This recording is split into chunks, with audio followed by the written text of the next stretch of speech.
We spend a lot of time chasing creative and financial freedom.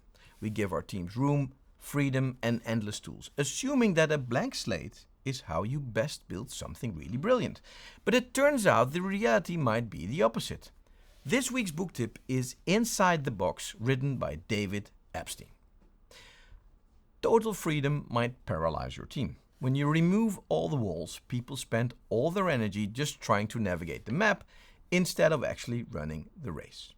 Epstein shows us that the biggest breakthroughs often happen when we intentionally, or by environment, limit the options that we have.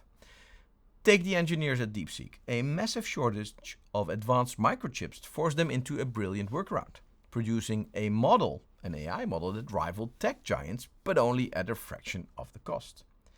And the same applies to examples from jazz history. Keith Jarrett recorded his best-selling album on a, let's say, slightly broken piano. The limits forced the brilliance. Epstein breaks down the actual science of how our minds react to choices.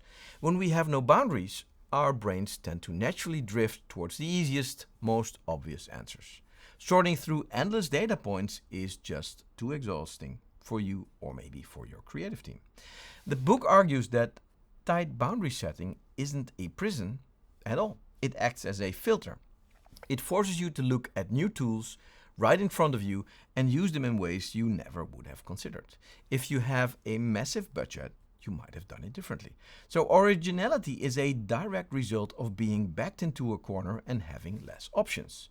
And that also applies, I think, to our current marketing stack. We keep adding data platforms, data points, campaign options, and we mistake more choice for better strategy. We think we are being smart, but we are just adding complexity.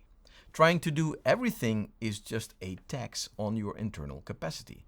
In a world with infinite data points and options, limiting yourself and setting up your own simple path might be a very good competitive advantage. There are plenty examples in this book.